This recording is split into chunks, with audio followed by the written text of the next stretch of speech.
this week's episode, I'm checking out what's new and cool in Microsoft 365 security and compliance. Check it out. Today's video is sponsored by SquareX for the ultimate in browser detection and response. Visit them today at squarex.com. Hey everyone, Andy here. So nice to see you. I really do appreciate you dropping by. Well, it does seem that everything changes on a weekly basis when it comes to Microsoft 365. And in terms of security and compliance, it's super important that you keep your skills up to date. So on this episode, I'm taking a look at my top 7 favorite new and updated features that are in both Microsoft 365, Entra, Purview, and of course in security as well. Now, just a reminder, if you've not subscribed to the channel, we would love for you to come on board. So bump that subscribe button up there and ring that bell and come and join my learning community. And if you've got questions and comments, as always, get those down below there and I'll do my best for you. So I think without any more jibber jabber, I think it's about time we jump in and take a look at these top 7 security and compliance features. Check it out. So first of all, an interesting piece of news this month for users of global secure access, or the lack of, that may be. Now, normally you would need a P2 license for this, or at least the Entra ID suite. Well, if you have a business premium plan or you have a P1 Entra ID license, Microsoft are now allowing you to go in and you can actually start securing things in a very simple way. So first of all, once you've enabled global secure access, just in the dashboard here, you just enable it with a single click. Then what you would do is you would typically then say, hey, I want to go ahead and I want to secure my environment. So the first thing that you do with this, of course, is that you're going to need to download an agent. And for that, we simply go into the client download area here. You can choose to download the client for Windows, iOS, and of course Mac OS here, both of which are currently in public preview. So once you've downloaded the client and you've installed it, then of course we can then start going into the traffic forwarding profiles. Now, normally you would have needed a license for this, but of course the nice thing now is that the Microsoft traffic profile is now included free of charge. So you can just simply switch that on and you can now see that all traffic relating to Microsoft services will now be protected. And you can see that we have a number of different policies that you can go in and you can view these and you can configure them. So simply clicking into the policy, you can see that we now have policies for Exchange, Skype for Business, aka Microsoft Teams, SharePoint Online and OneDrive, and common Microsoft connectors. So again, and it creates a common set of rules here, and you can actually control how this traffic is forwarded. So needless to say, that's a great benefit for customers who are using Small Business Premium, that you can now protect your data. More details on learn.microsoft.com.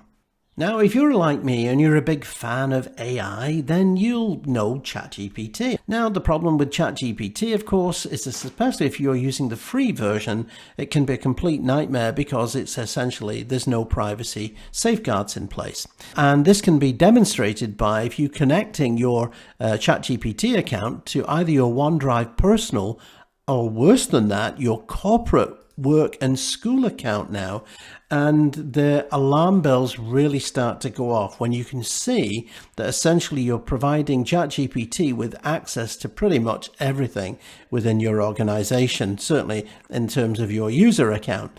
And worse than that, when you consent on behalf of your organization, you can really do potentially a lot of damage. So how do we protect against this? Well, essentially what we need to do is go into the identity portal in 365. If you come down to the applications blade and into enterprise applications, you have an area here, and I've covered this kind of previously, but it's definitely worth kind of looking at.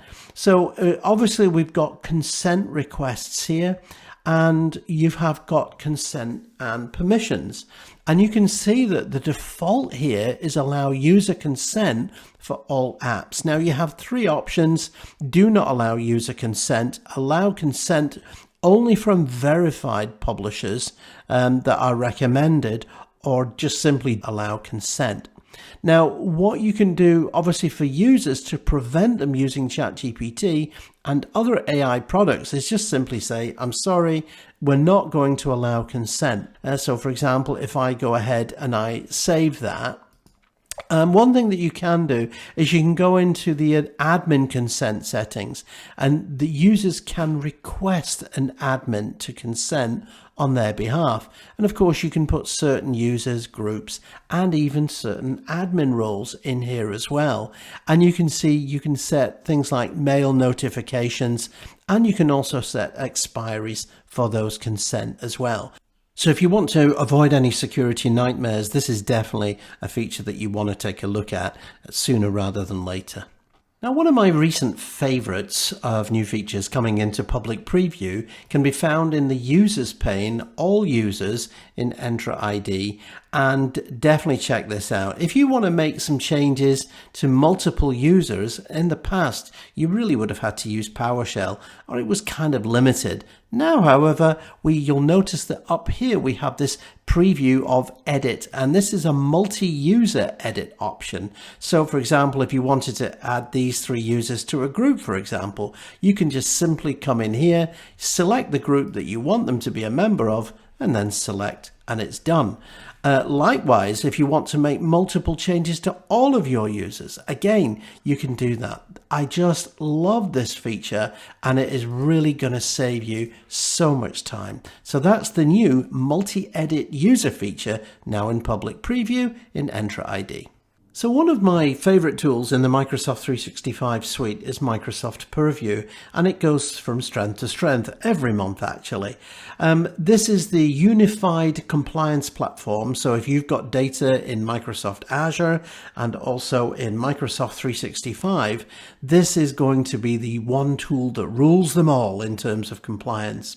Now, in terms of solutions, we have a whole host of different solutions here, all aimed at protecting your data and data leaking from outside your organization, and also retention and so on. We've had a couple of additions recently, data security posture management. This is connected to Azure Analytics and will give you an overall posture of your data security. Likewise, and I love this, is data security posture management for AI. And when you consider the dangers of AI, like I just showed you in ChatGPT, this can be a really useful tool. So ultimately, we're looking at fortifying our data, securing our data, and every week Microsoft seems to come up with a new tool that will do this for you. You can also extend your insights for data security as well. So I can just simply go ahead and create this recommended policy, and it will now extend everything to look for things like risky web searches or risky searches, for example, in Microsoft Copilot. And this is a really nice tool to use. So again, data security posture management for AI is really useful.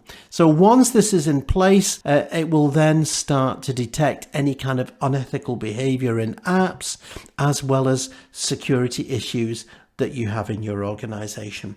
And of course, you can go in and you can create multiple policies here. You can either do them manually, or of course you can take the advice here. And this includes things like insider risk management, and especially things like communications compliance, all of which I've covered in previous sessions. So if you're a regular user of Microsoft Purview compliance tools, then you'll know that these products constantly get evolved and updated every month. So no more so than the information protection tools. So I'm just going to pop in here into 365, and you can either get to this feature either through data loss prevention policies or information protection.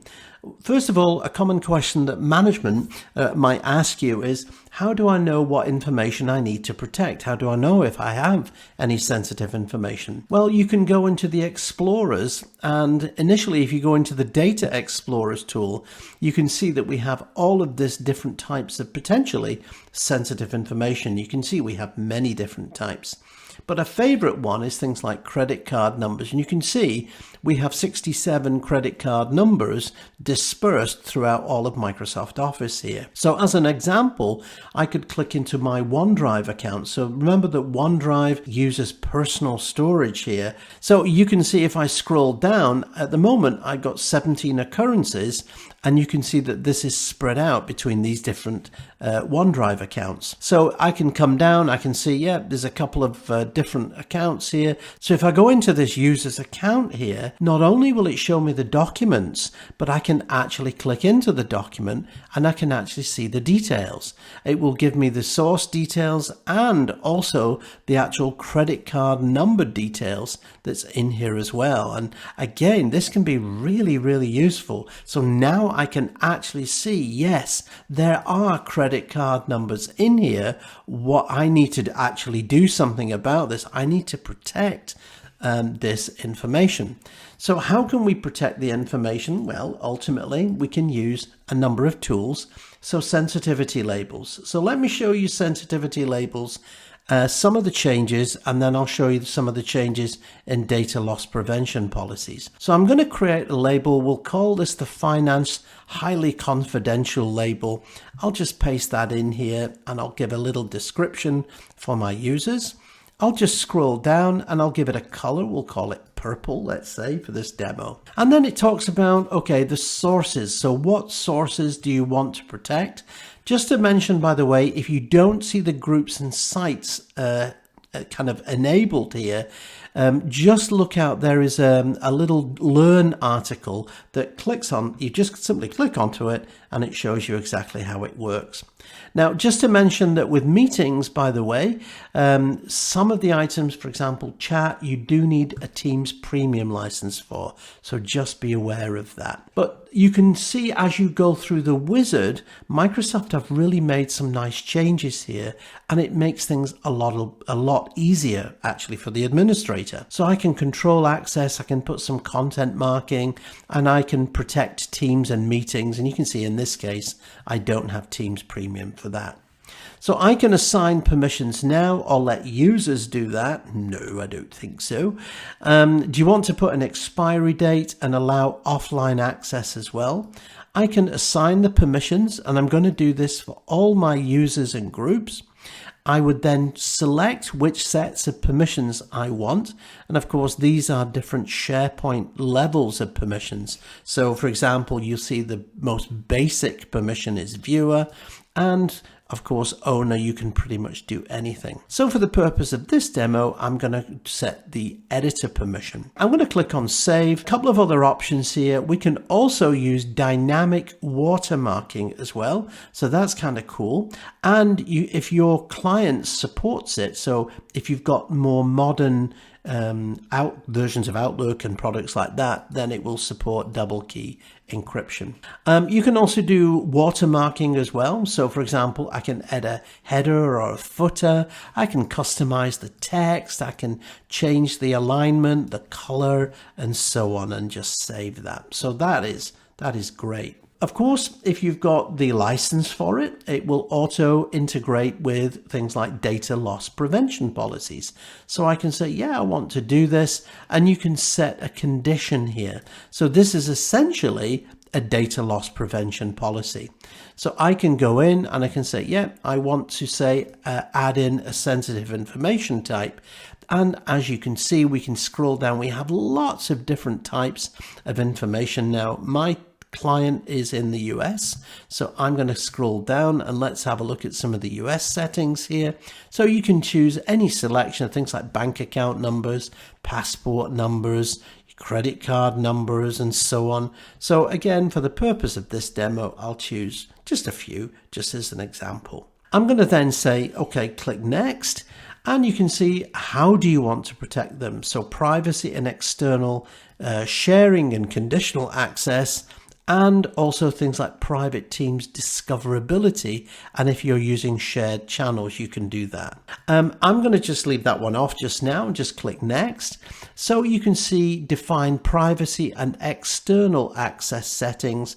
You can see in this case, I don't want anything being public. I want only to be private, and I'm not letting my group owners share that data out.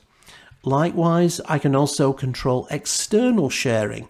So if you've set kind of the default share within your organization to anyone, remember that guests can also share content out.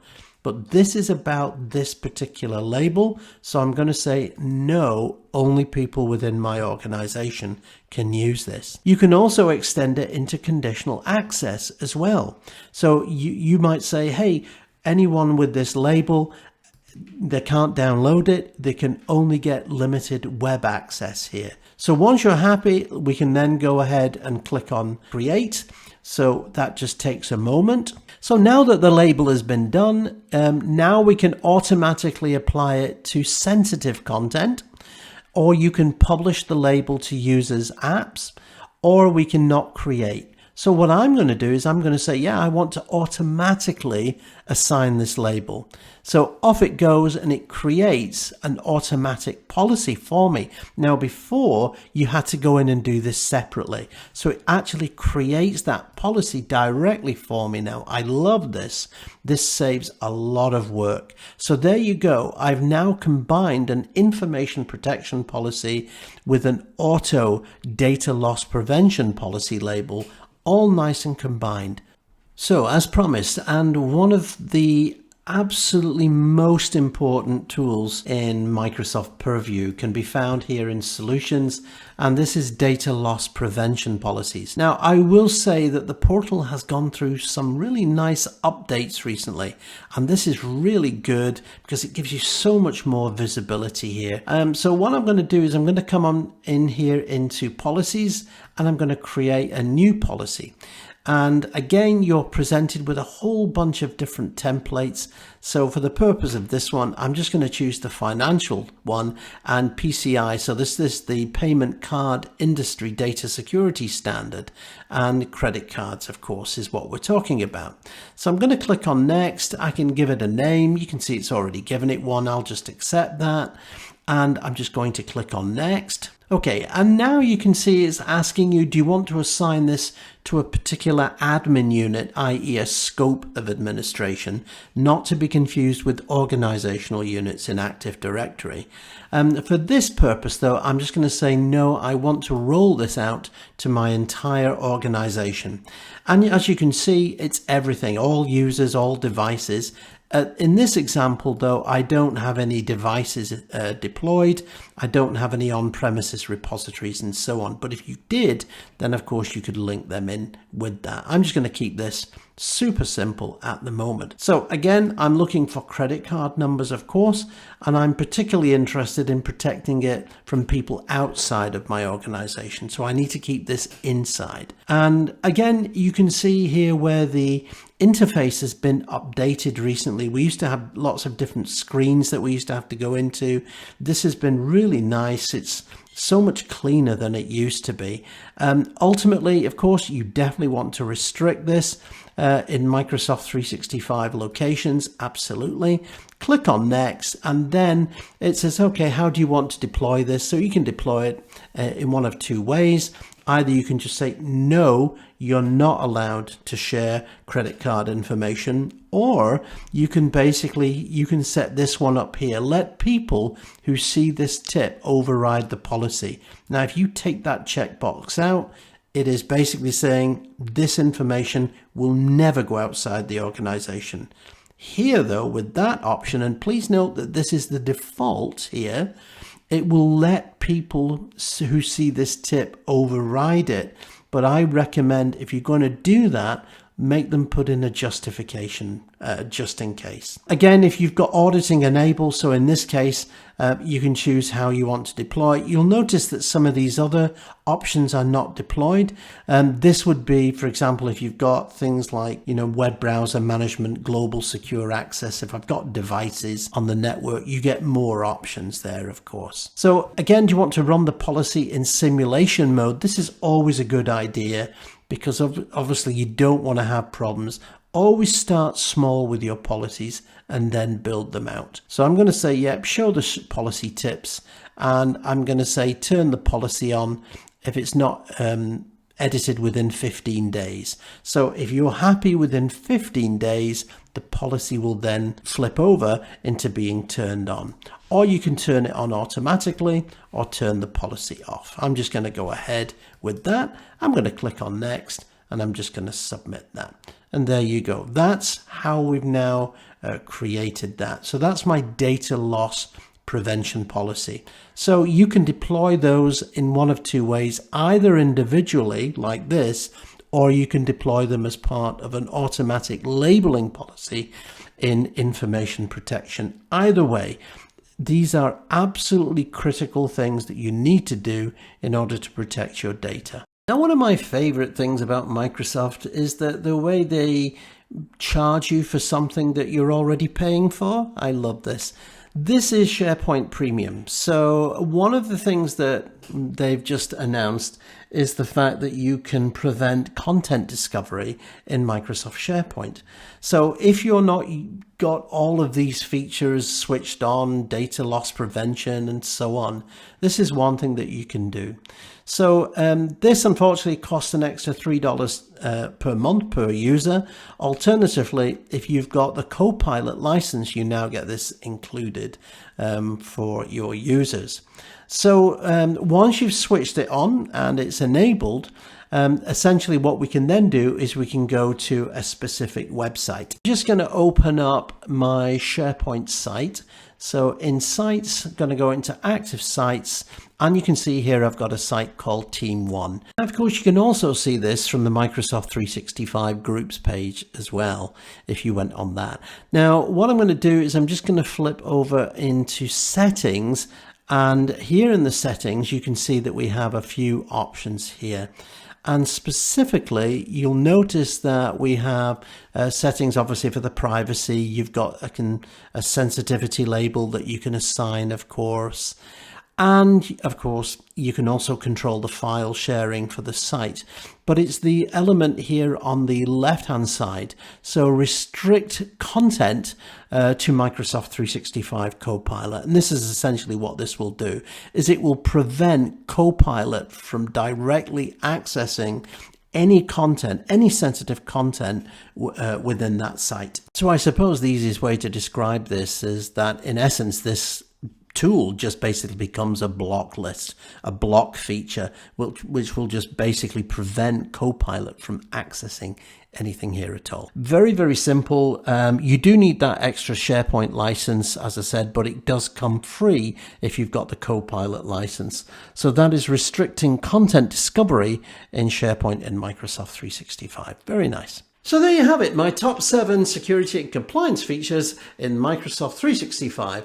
I really hope you enjoyed the session. If you did, give me a big thumbs up. It really does help the channel. And if you've got questions and comments, as always, get those down below and I'll do my best for you. That's it for this week. You stay safe. I'll see you soon.